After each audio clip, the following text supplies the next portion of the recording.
배당으로 연금을 만드는 배당연금술사입니다. 오늘은 정말 흥미로운 이야기를 하나 해볼까 합니다.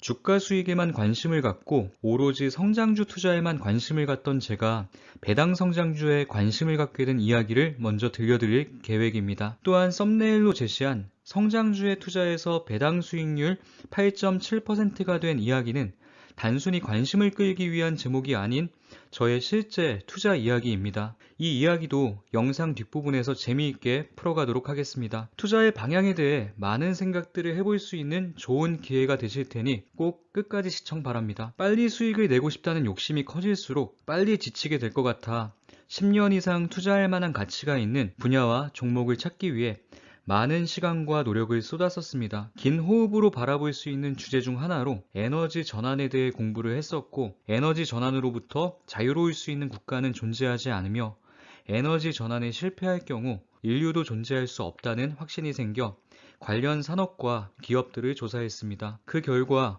수소 관련 분야는 국내 종목들 위주로 구성했으며 태양광 관련 분야는 미국과 중국에 나눠서 투자하기로 결정했습니다. 미국 태양광 산업의 경우 섹터에 대한 확신은 있었지만 종목에 대한 확신이 다소 부족했으므로 미국 태양광 대표 ETF인 TAN에 투자를 했고 중국 태양광 관련 종목을 조사 중이었습니다. 제가 정말로 하고 싶은 흥미로운 이야기는 지금부터 시작입니다. 중국에는 융기실리콘, 통위, 신해광능, 진코솔라, 다초 뉴에너지 등 글로벌 태양광 산업을 선도하고 있는 기업들이 다수 존재합니다. 그 중에서 신해광능이라는 기업에 대해 조사를 하다가 제 인생에 있어서 정말로 중요한 글을 하나 접하게 됩니다. 저는 이 글 하나로 투자에 대한 생각들이 정말로 많이 바뀌게 되었습니다. 그 글을 소개해 드리겠습니다. 바로 화면에 보이는 글입니다. 2017년 2월 24일에 작성된 글입니다. 지금으로부터 5년 전쯤이네요. 읽어드리겠습니다. 제가 교직에 있어서 교원공제회라는 저축에 가입했습니다. 제가 56세라서 교직 기간이 11년 정도 남았는데 퇴직 시 예상 저축액이 2억 정도 됩니다. 아마도 나이를 잘못 기재하신 것 같습니다. 크게 중요한 부분은 아니니 다음 내용을 읽겠습니다. 오늘 2억을 일시불로 받는 대신 연금식으로 수령하면 얼마냐고 공제회에 문의하니 81만원 정도를 매달 30년 동안 받는다고 합니다. 만약 지금 2억으로 제가 보유한 신해광능을 사서 장기 보유한다면 현재 가격이 주당 2.8 홍콩달러, 배당금이 0.16 홍콩달러 정도이므로 연 800만원 정도를 배당으로 받게 됩니다. 12개월로 나누면 매달 65만원 정도에 해당하며 성장주이기 때문에 주가 상승까지 고려한다면 연금에 해당하는 80만원 정도로 볼 수 있겠네요. 문제는 연금 수령 시 원금 2억은 없어질 테지만 주식으로 보유할 경우 보유 수량은 그대로 남게 되죠. 홍콩 H주 중에서 부채가 적고 저평가의 성장성도 있으면서 배당 5% 정도 꾸준히 나오는 주식을 잘 사서 장기 보유할 경우 주식 등락에 일희일비하지 않고 절세도 되는 좋은 투자 방법이 아닐까 합니다. 그동안 제가 왜 샀다 팔았다 반복하면서 마음 졸였나 싶습니다. 여기까지가 5년 전 카페에 올라온 글입니다. 작성자분께서 댓글로 이런 말씀도 남기셨습니다. 저는 지금 비자발적으로 묵히는 중입니다. 신해광능이 중국 정부의 태양광 보조금 축소에 따라 영 힘을 못 쓰고 있네요. 그렇지만 기다리겠습니다. 화면에 보이시는 바와 같이 2017년 2월 작성자님께서 글을 남기셨을 때의 주가가 2.8 홍콩달러였는데 크게 상승하는 듯 싶더니 2018년 12월 글을 작성하신 지 1년 6개월 후에 주가가 다시 원점으로 돌아와 버렸습니다. 여기서 끝이 아닙니다. 주가가 큰 폭으로 흔들리던 기간 동안 작성자분의 생각과 상반되는 의견을 갖고 계신 분들의 댓글이 여럿 보입니다. 다른 분들께서 남겨주신 댓글들을 읽어보겠습니다.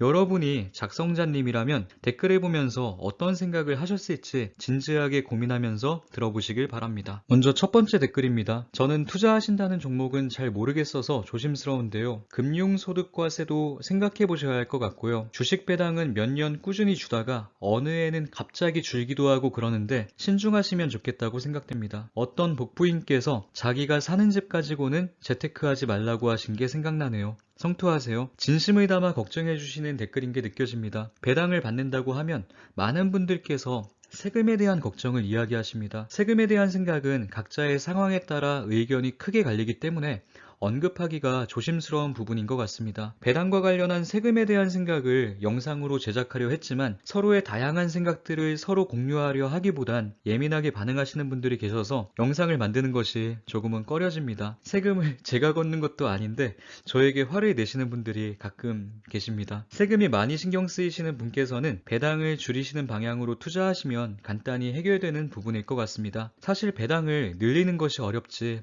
줄이는 것은 마음만 먹으면 간단히 해결되는 문제임에도 늘리기도 전에 줄일 걱정부터 하시는 분들도 생각보다 많은 것 같습니다. 저는 김칫국부터 마시는 걸 별로 안 좋아하는 성격이라서 제가 받게 되는 배당이 세금 문제를 논해야 할 정도로 어느 정도 의미 있는 금액이 되었을 때 구독자님들과 함께 서로의 생각을 공유하는 영상을 제작해 보겠습니다. 다시 본론으로 넘어와서 다음 댓글을 읽어드리겠습니다. 그냥 공제회에 꾸준히 불입하는 게 낫습니다. 매일 주가니 경제니 그런 거 신경 안 써도 되고 맘 편한 게 최고라고 봅니다. 공제의 불입금 최대한으로 넣는 게 장땡입니다. 그러지 못하고 저 자신도 괜히 주식이니 채권이니 배당이니 시간만 보낸 게 아쉽습니다. 젊을 때부터 공제회 월 불입금액 최대로 늘렸다면 노후는 걱정 안 해도 되는 건데요. 작성자님께서는 신해광능이라는 구체적인 종목을 이미 선정해 두셨고 오랜 기간 납입했던 공제회의 저축액을 연금이 아닌 일시금 2억으로 수령할 계획까지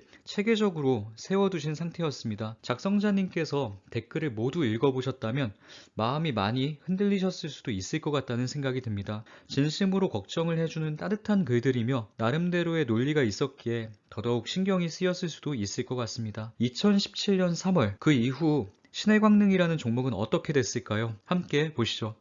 화면에 보이는 바와 같이 2017년 3월부터 1년 6개월 정도를 횡보한 뒤 2021년 1월 최고점 24.223 홍콩달러를 찍은 뒤 하락장을 맞이한 현재 13.7 홍콩달러에 거래되고 있습니다. 작성자님께서 말씀하셨던 2017년 당시의 주가를 혹시 기억하시나요? 주가 2.8 홍콩달러에 배당금 0.16이었습니다. 만약에 계획하셨던 대로 2억을 투자하셨었다면 최고점에서 평가 금액은 17억이 되었을 것이며 주가가 고점 대비 40% 이상 빠진 현재에도 10억 정도의 가치를 지닐 것입니다. 여기서 끝이 아닙니다. 사실 저는 주가가 오른 것에는 크게 감명을 받지 않았습니다. 작성자님께서 작성하신 글의 제목은 연금보다 주식 배당 매력있네요 입니다. 배당을 한번 살펴보겠습니다. 작성자님께서 글을 작성하셨던 2017년 당시 배당률은 세후 4% 정도라고 하셨습니다. 당시의 주가 2.8과 배당금 0.16을 바탕으로 실제로 계산을 해보면 5.7% 정도가 됩니다. 홍콩 주식의 경우 홍콩에서의 배당소득 원천징수는 0%이지만 국내에서 15.4%를 원천징수하므로 세금을 제하고 나면 당시 4.8% 정도의 배당률이었습니다. 작성자님께서 괜히 이 종목을 선택한 게 아닌 것 같습니다. 성장주라고 하기엔 믿기지 않을 정도로 엄청난 배당률이었습니다. 하지만 현재는 주가가 많이 올라 시가 배당률이 2% 내외로 낮아진 상황입니다. 하지만 5년 전에 2억을 투자했다면 얘기가 완전히 달라집니다. 2021년에 지급한 배당은 주당 0.34 홍콩달러였습니다. 2017년에 주당 2.8 홍콩달러에 매수했었다면 2021년에 얻은 배당 수익률은 12%에 달합니다. 배당 소득세를 제하고도 10.15%입니다. 작년엔 약 2,030만 원을 배당으로 받으셨을 것입니다. 1년 6개월간의 지겨운 횡보를 버텨냈다면 그로부터 3년 6개월 후 2억이던 투자 원금이 10억이 되었고 한 해 배당금만 2천만 원 정도를 받게 된 셈입니다. 주가의 상승과 하락은 상관없이 올해도 배당을 지급받게 될 것입니다. 좋은 점만 너무 부각되지 않도록 다른 시각에서도 이야기를 해보겠습니다. 작성자님의 글에 남겨진 댓글에서와 같이 중국 기업의 경우 미국 기업들에 비해 배당 안정성 측면에서 많이 부족한 것이 사실입니다. 실제로 신해광능이라는 종목도 작년까지 배당을 꾸준히 늘려오다가 올해 배당을 조금 줄이는 계획을 발표했습니다. 이런 기업의 경우 배당이 앞으로도 꾸준히 증가할 것이라는 신뢰를 갖기 어렵습니다. 이와 마찬가지로 국내 기업들도 실적이 좋은 해에 큰 배당을 지급했다가 일회성 배당으로 끝내버리는 사례도 생각보다 많습니다. 미국 기업들의 경우 주주와의 신뢰관계를 매우 중요시하며 오랜 기간 배당을 늘려왔다는 것 자체에 대한 자부심이 있기에 그것을 깨지 않기 위해 부단히 노력합니다. 국내 종목, 중국 종목보다 배당률이 낮은 경우가 많음에도 미국 기업에 관심을 갖는 이유는 앞으로도 꾸준히 배당을 늘려나갈 것이라는 믿음이 있기 때문입니다. 또 한 가지 생각해봐야 할 점은 작성자님처럼 좋은 종목을 미리 발견해서 선제적으로 투자하는 것이 정말 어렵습니다. 이번 영상에서 드리고 싶은 말씀은 연금을 일시불로 받아서 투자해라가 절대 아닙니다. 솔직히 말씀드리자면 저는 작성자님처럼 중국의 한 기업에 2억을 몰아서 투자할 자신이 없습니다. 제가 관심을 가진 부분은 연금의 일시불 수령도 아니며 중국 기업 성장성에 대한 믿음도 아닌 우리가 배당 성장주에 투자해야 하는 이유입니다. 우연히 읽게 된 이 글을 통해 정말 많은 생각들을 하게 되었습니다. 구독자님들께서도 함께 생각할 수 있는 기회가 되길 바라는 마음으로 조심스럽지만 당시 제가 생각했던 것들을 가감없이 말씀드려 보겠습니다. 배당에 대한 영상을 처음 올리기 시작했을 때만 해도 배당은 무슨 배당이냐, 성장주에 투자해라와 같이 배당 자체에 반감을 표현하시는 분들이 상당수 있었습니다. 배당주와 성장주를 서로 상반된 개념으로 바라보며 성장주 투자는 세련된 투자법, 배당주 투자는 올드한 투자법 정도로 구분짓는 분들이 생각보다 많으신 듯 합니다. 배당주에 절대로 투자하지 마세요라는 제목의 유튜브 영상들도 심심치 않게 보입니다. 영상 속에서 말하는 대부분의 논리는 배당을 받는 대신 주가 상승을 기대하기가 어렵다는 가정으로부터 시작됩니다. 실제로 그런 종목들이 많은 것은 사실입니다. 하지만 반대로도 생각해 볼 필요가 있습니다. 배당을 주지 않는 종목은 반드시 주가가 상승할까? 성장주에 투자하면 항상 고수익을 보장받을 수 있는 것이며 배당을 주는 종목에 투자하면 주가 수익은 포기해야만 하는 것일까? 기업이 일정 기간 영업활동을 통해 벌어들인 이익을 주주들에게 나누어주는 종목을 배당주라고 합니다. 배당은 주주환원의 노력임에도 배당주 투자는 피해야 할 것이라고 오해하시는 분들이 생각외로 많습니다. 우리가 정말로 피해야 할 것은 주가 상승을 기대할 수도 없으면서 주주 환원도 소홀히 하는 기업입니다. 반대로 우리가 투자해야 할 기업은 충분한 성장성을 가지고 있으면서 주주 환원까지도 신경 쓰는 기업일 것입니다. 작성자님의 글을 잠시 빌려오겠습니다. 부채가 적고 저평가에 성장성도 있으면서 배당도 꾸준히 나오는 주식을 장기 보유하는 것이 주가 등락에 일희일비하지 않는 좋은 투자 방법이 아닐까 합니다. 성장과 배당을 서로 상반된 개념으로 바라보는 투자자가 많은데 작성자님께서는 두 가지를 모두 만족시킬 수 있는 종목을 조사하셨고 그 결과 신해광능에 투자하기를 결정하셨던 것 같습니다. 이 글에 큰 감명을 받아 저도 충분한 성장 여력을 가졌음에도 주주 환원을 소홀히 하지 않는 기업들을 적극적으로 찾아보기 시작했습니다. 간단히 표현하자면 배당 성장주에 관심을 갖게 된 것이죠. 사실 신해광능 같은 경우는 별로 일반적인 케이스가 아닙니다. 성장성을 갖추고 있음에도 시가 배당률 5%인 종목은 우리 주변에서 쉽게 찾아내기가 어렵습니다. 따라서 조금 더 현실적인 접근 방법을 하나 보여드릴까 합니다. 지금 보여드리는 것은 저의 실제 사례입니다. 지난 영상에서 효성화학에 투자했던 과정을 말씀드렸었는데요. 그때 효성화학과 함께 효성 첨단 소재도 보유하고 있다고 말씀드렸었습니다. 오늘은 효성 첨단 소재에 대한 이야기를 배당 관점에서 말씀드려볼까 합니다. 효성 첨단 소재와 배당, 별로 관련이 없어 보이기도 하지만 끝까지 들어보시면 공감하실 수 있을 것 같습니다. 2020년 5월 25일 효성 첨단 소재 12주를 매수했습니다. 당시 주가는 8만원이 조금 넘었던 것으로 기억합니다. 매수하고 싶었던 수량을 다 못 채운 상태에서 주가가 움직였기에 기회가 될 때마다 조금씩 추가 매수를 진행하면서 총 31주를 매수했습니다. 8만원대에서 처음 매수를 시작했지만 아쉽게도 평균 매수가는 11만 5천원 정도로 올라갔습니다. 주가가 올라갔음에도 매수를 추가적으로 진행했던 이유는 사업의 성장성에 비해 주가가 저평가되어 있다는 확신이 있었기 때문입니다. 본업인 타이어 보강제 산업은 이미 글로벌 1위 경쟁력을 인정받고 있는 상태였으며 신사업인 탄소섬유는 진입장벽이 매우 높을 뿐만 아니라 앞으로의 활용 가치가 점점 더 높아질 수밖에 없을 것이라는 생각이 들었기 때문입니다. 사실 탄소섬유 강국은 일본이며 세계 시장의 60%를 점유하고 있습니다. 효성첨단 소재가 기술력 측면에서 일본 기업에 뒤처지는 것은 사실입니다.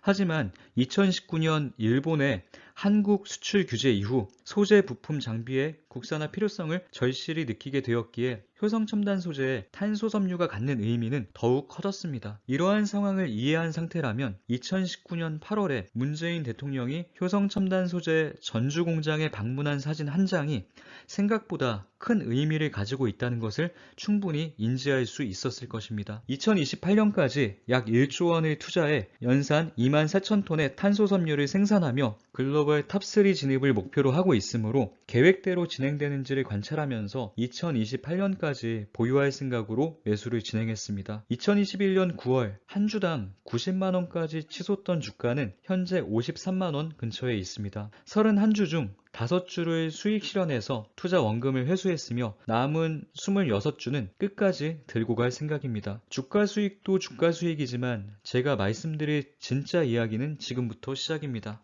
효성첨단 소재는 올해 4월 4일에 한 주당 만원의 배당을 지급했습니다. 배당 수익률은 화면에 보이는 것과 같이 1.68%입니다.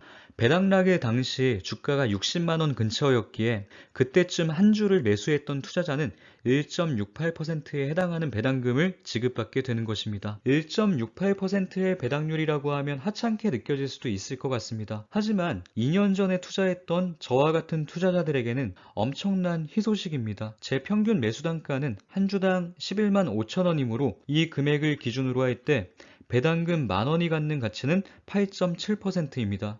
실제로 저는 투자금 대비 8.7%의 배당금을 지급받았습니다. 배당소득세 15.4%를 제외하고도 7.36%에 달합니다. 투자원금이 300만 원인데 화면에 보이는 바와 같이 배당 고지서 속 배당금은 26만 원에 달합니다. 2년을 보유한 결과 주가 수익은 주가 수익대로 누리면서 덤으로 배당 수익까지 누리게 되었습니다. 비관적인 시각으로만 바라보시는 분들께선 분명 운이 좋아서 얻어 걸린 거지 어떤 종목이 배당을 주게 될지 어떻게 아냐고 반문하실 수도 있겠습니다. 맞습니다. 배당은 기업이 결정하는 것이므로 우리가 예측하는 것은 쉽지 않습니다. 다만 여기에서 이야기하고 싶은 것은 이런 기회를 운으로라도 잡았을 때 우리가 해야 할 일입니다. 최근에 효성첨단 소재에 투자하셨던 분들은 한 주당 50만 원이 넘는 금액으로 매수를 하셨을 것이며 배당을 받았다고 할지라도 배당 수익률이 2%가 채 되지 않을 것입니다. 하지만 선제적으로 투자했던 저와 같은 투자자는 이미 주가 수익이 300%를 넘어가며 배당 수익률도 8% 이상입니다. 현재 상황에서 반토막이 난다고 할지라도 수익권이므로 앞으로 효성첨단 소재에 투자를 하시게 될 투자자보다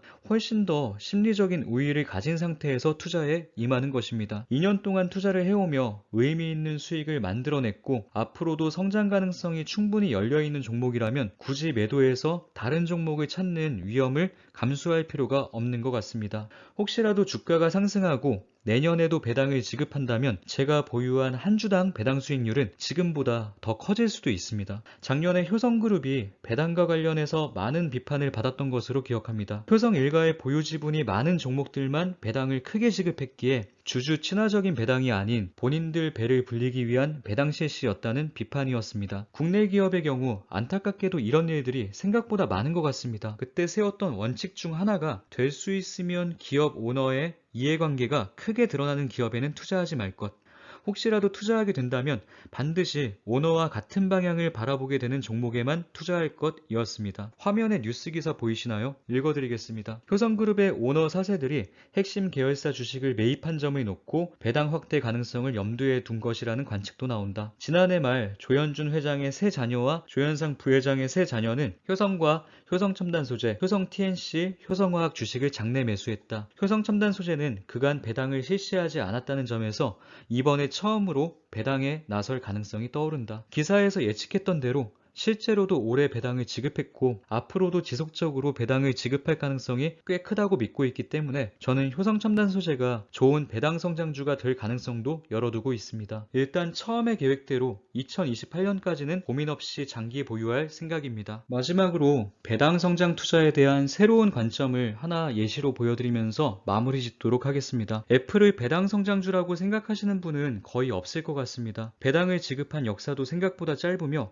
작년 배당률은 0.49%에 불과했습니다. 배당률이 의미 없을 정도로 너무 작아서 애플을 매수할 때 배당을 보고 투자를 시작하시는 사람은 거의 없을 것입니다. 하지만 애플을 5년 전부터 장기 보유했던 투자자라면 이야기는 완전히 달라집니다. 5년 전 애플의 한 주당 주가는 27달러 근처였으며 2021년 한 주당 배당 지급액은 0.865달러이므로 5년 전에 매수한 금액으로 따져보면 3.2% 정도의 배당률이 됩니다. 3.2% 정도의 배당이라면 성장주치고는 꽤나 훌륭한 배당 수익률입니다. 게다가 애플은 9년 연속 배당을 늘려왔으므로 앞으로도 배당을 지속적으로 늘려나갈 가능성이 상당히 큽니다. 아직 충분한 성장 잠재력을 갖고 있으면서도 매년 3% 이상의 배당을 받게 될 것이기에 애플을 5년 이상 장기 보유했던 투자자는 이 종목을 매도해야 할 이유가 전혀 없을 것입니다. 배당을 이야기하면서 배당이 거의 없는 애플을 예시로 든 이유가 있습니다. 투자하자마자 시가 배당률이 4%에서 5%를 넘어가는 기업들은 배당 성장률이 별로 높지 않은 경우가 많습니다. 매수하자마자 높은 배당 수익을 챙길 수 있는 반면 오랫동안 보유해도 배당이 크게 늘어나지는 않습니다. 상황에 따라 이런 기업에 투자하는 것을 더 선호하시는 분들도 있습니다. 하지만 저는 처음엔 보잘것없는 배당일지라도 장기 보유할수록 점점 더 큰 보상이 주어지는 것을 선호합니다.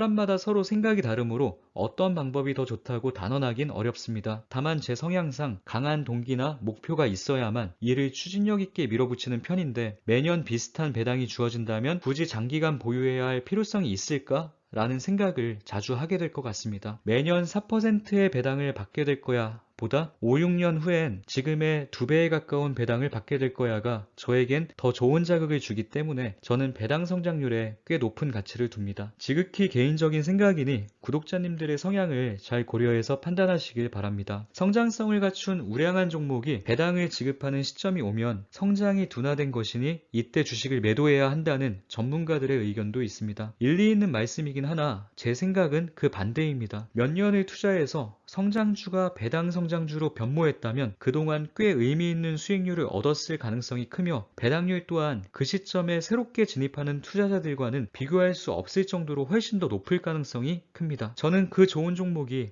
성장성을 완전히 잃은 것이 아니라면 절대로 놓치지 않고 끝까지 보유할 것 같습니다.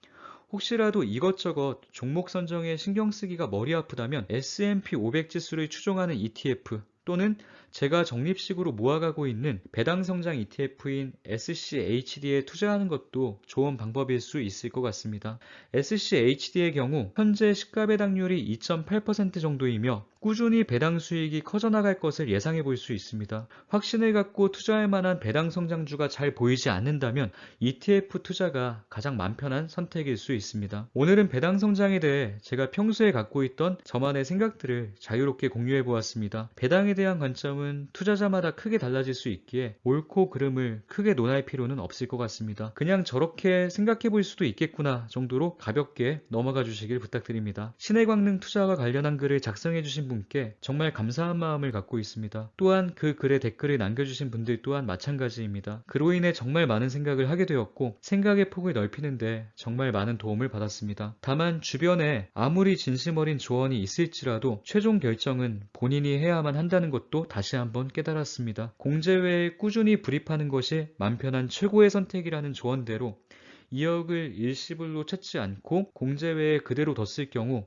5년이 지난 현재 댓글 속의 조언처럼 마음이 편할까요? 조언은 조언일 뿐 모든 선택의 주체는 본인이어야 합니다. 작성자님께서 2억을 계획대로 신해광능에 투자하셨는지는 확인할 수가 없었습니다. 계획대로 추진하셨길 진심으로 바랍니다. 오늘도 긴 영상 끝까지 시청해주신 구독자님들께 감사의 말씀을 전합니다. 감사합니다.